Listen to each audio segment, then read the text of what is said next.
You're watching a stadium erupt. Thousands of people screaming in unison over a ball crossing a line. You feel modern, watching something built for television, sponsorships, and Saturday afternoons. But the real answer is far stranger. Football, in almost every form it has ever taken, is not a modern invention. It's not even close. What you're watching is the latest surface layer of something your ancestors were doing thousands of years before anyone kept score, before anyone sold a ticket, before anyone imagined a stadium at all. To understand why, you have to go back further than any league, any rulebook, any country. Long before football had a name, humans were already kicking, throwing, and chasing objects together. Not for fun, for survival. Throwing accuracy and coordinated group movement were directly tied to hunting success. A group that could track a moving target, predict its trajectory, and coordinate their bodies without speaking had a massive advantage over a group that couldn't. Your body's obsession with a bouncing, unpredictable ball isn't random. It's an old circuit lighting up, a circuit built for tracking prey, not scoring goals. So when did that old circuit turn into something people started doing on purpose, together, as a game? The evidence points to somewhere completely unexpected. Around 1400 BCE, in what is now Mexico, the Olmec civilization built stone courts for a ritual ball game archaeologists now call ulama. Historian Michael Whittington, who curated one of the most comprehensive exhibitions on the subject, has documented how this game spread across Mesoamerica for nearly 3,000 years, adopted and reshaped by the Maya, the Aztec, and dozens of other cultures. This wasn't a casual pastime. Players struck a solid rubber ball using their hips, unable to use hands or feet, inside massive stone courts built specifically for the purpose. And here's the part that reframes everything. In many Mesoamerican societies, this game was tied directly to cosmology.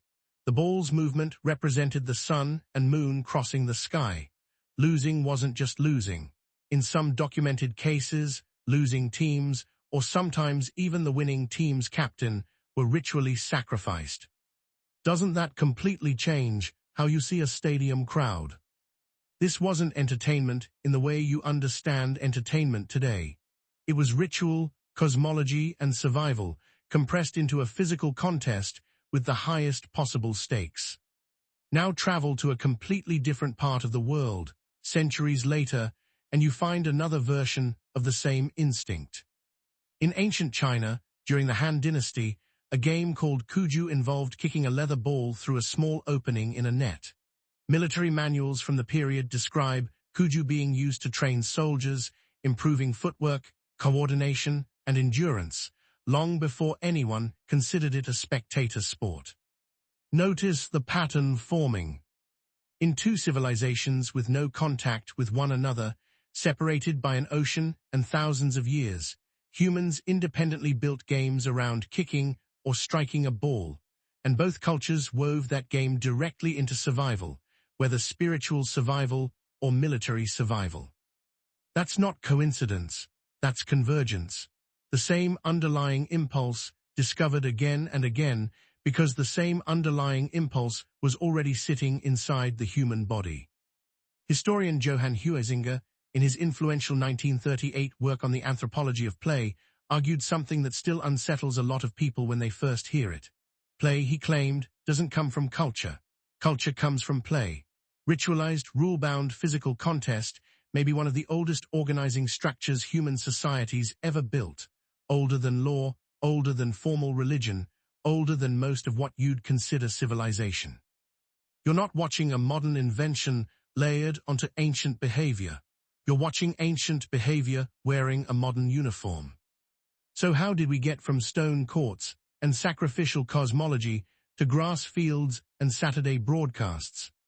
The transition wasn't smooth. It was chaotic and for centuries genuinely violent. In medieval England, a version of the game known as mob football involved entire villages, sometimes hundreds of people, chasing an inflated pig's bladder through streets, fields, and rivers with almost no rules at all. Broken bones were common. Deaths were not unheard of. Kings repeatedly tried to ban it, worried it distracted young men from archery practice, a skill considered essential for national defense. Here's the twist that most people never expect. Football wasn't refined and regulated because society wanted a gentler pastime.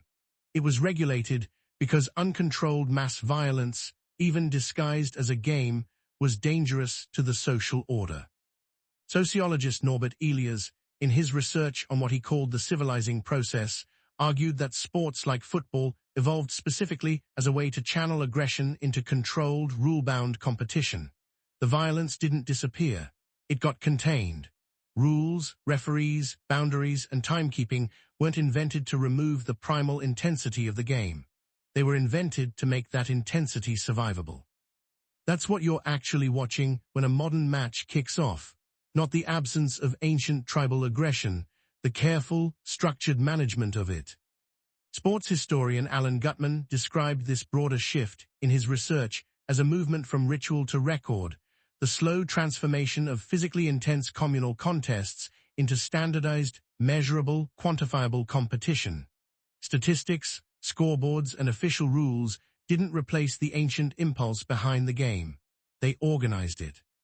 So the next time you see a crowd chanting in unison, wearing matching colors, screaming at a ball crossing a line, you're not watching something invented for modern entertainment. You're watching thousands of years of ritual, survival training, cosmology, and controlled tribal aggression, compressed into 90 minutes and broadcast in high definition. The stadium is the stone court. The chanting crowd is the ritual circle. The rivalry between teams is the ancient tribal boundary, softened just enough to let everyone go home afterward. Your body still responds to a moving ball the way your ancestors' bodies responded to a moving target. Your nervous system still lights up during a goal the way it once lit up during a successful hunt or a decisive military drill. The stakes have changed. The wiring hasn't. That's not a small detail about a sport. That's a window into how deeply your instincts are shaped by forces you never chose and rarely notice. So think again about that stadium erupting, thousands of people screaming in unison over a ball crossing a line. It was never really about the ball. It was always about what the ball represents. Coordination, territory, survival, belonging, all of it running exactly as old as the instinct that built it, wearing nothing more than a modern jersey.